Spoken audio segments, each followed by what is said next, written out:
Senador, o governo Lula, apesar de toda a filosofia de gastos do presidente, que muitas vezes gera reação do mercado, vem culpando o Congresso Nacional pelo descontrole das contas públicas, diante de aprovação de medidas como a prorrogação do PERSE, aquele programa emergencial para o setor de eventos, da desoneração da folha. Qual é a sua visão sobre esse embate e a sua expectativa sobre as medidas de aumento de arrecadação nesse semestre?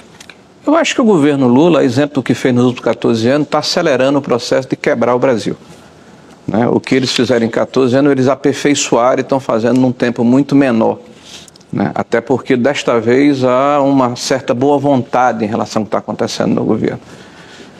Vejam que o déficit desse ano foi de 230 bilhões de reais, contra uma expectativa de pouco menos de 100 bi, 1% do PIB, deu 12,1%. Então, toda a economia que foi feita em 4 anos de governo do presidente Bolsonaro, que mesmo com pandemia, mesmo com guerra da Ucrânia, mesmo com Brumadinho, mesmo com uma crise energética que foi a maior de 92 anos de crise de seca, nós tivemos uma diminuição da dívida pública de mais de 2% e um superávit de mais de 54 bilhões de reais. Aí nós vemos agora um aumento, o déficit de 230 bilhões, com o Haddad indo a público dizer uma inverdade. Dizer que isso é culpa do governo anterior, porque 92 bilhões são de precatórios. As pessoas parecem que não fazem conta, e o ministro parece que não tem responsabilidade quando fala. Os 92 bilhões de precatórios do ano passado são fruto de um aumento exponencial de mais de 60%, que a média histórica era 60 bi, subiu em 22 para 93 ou 94 bilhões de reais, e o orçamento pagou 60 bilhões, remanesceu 32 bilhões por causa da PEC do precatório, que inclusive o PT votou favorável no Senado da República. Então sobrou de 22, 32 bilhões.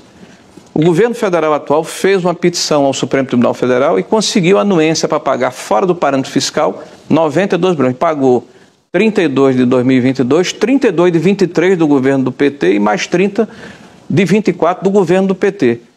Não, então, mas esse foi o escalonamento feito na PEC. Pagou. O que o Haddad está dizendo, Vera, e vamos ser claros aqui, porque a população está nos ouvindo, que o Haddad está dizendo que 92 bilhões é em função do governo passado, são 32 bilhões. Ele está dizendo que esses 92 bilhões foram jogados para frente. Ele não explicou isso não, Vera. Ele afirmou o seguinte, textualmente, abre aspas, nós estamos pagando 92 bilhões aqui do governo passado. Em qual governo foi feito esse acordo dos precatórios? Foi feito um acordo de diferimento, mas o recurso não é devido do governo passado, é devido de 23 e 24, que já é o governo do PT. Mas... que está dito dentro do orçamento, dentro da PEC que foi aprovada, que o teto era 60 bilhões. O que passar poderia ser diferido até 27. Então, o que foi diferido dos anos de 22 só foi 32 bilhões. Então, se você pegar o período, porque o ano fiscal começa em 1º de janeiro e termina em 31 de dezembro, ele não é expandido até 24. Então, o déficit, na verdade, é o déficit subtraído 32 bilhões com superávit de 54, dá mais de 20 bilhões ainda de superávit.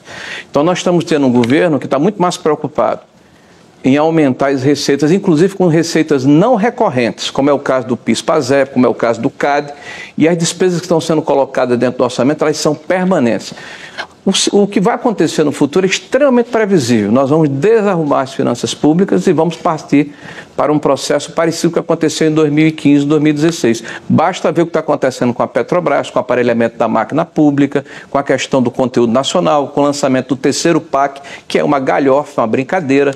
Como é que o presidente Lula tem a coragem de lançar um PAC rememorando uma política que gerou desperdício de recurso público e corrupção, teve baixa eficácia e baixa eficiência, gerou um cemitério de obras inacabadas. E todo mundo está achando graça e achando bonito. Mas o déficit do ano passado estava dentro do que a PEC da transição aprovou, ou seja, uma PEC aprovada antes mesmo dele tomar posse. O Congresso tem uma certa responsabilidade também? O Congresso aderiu à tese do presidente Lula. Ou não foi Fernando Haddad que propôs a PEC da transição, que aumentou em mais de 200 bilhões as despesas sem a contrapartida de receita. É isso que eu estou dizendo. O Congresso não tem sua responsabilidade? Bem, primeiro, é evidente que aqui eu não estou defendendo o Congresso, estou falando como líder da oposição e eu não estava no Congresso naquela época. Eu estou lhe falando que como líder da oposição e como alguém que está observando a economia, nós estamos vendo a repetição do que aconteceu e o que levou em 2015 a maior catástrofe econômica da história brasileira desde 1948.